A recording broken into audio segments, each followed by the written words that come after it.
هاي الفترة تصفيات كأس العالم إن شاء الله يظهر المنتخب بصورة أفضل يعني من بطولة آسيا. تعلمنا من أخطائنا السابقة ممكن؟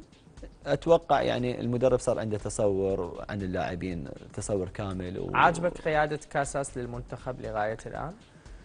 والله أقول أنا يعني أنطي 60%. 60%.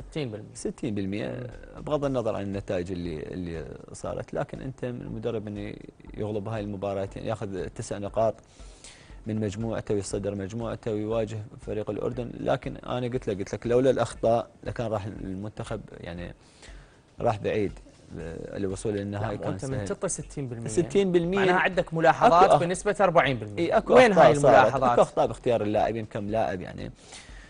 بالاضافه اكو لاعبين هم موجودين بالانديه، هم لاعبين مميزين وعلى مستوى، فكل مدرب له وجهه نظر. طبعا ممكن مثلا انا اقول بسام ولا حسن عبد الكريم كان تواجدهم ضروري. هذا السؤال اريده خاص احمد، يعني تقدر تقول لي مثلا تعطيني لاعبين يستحق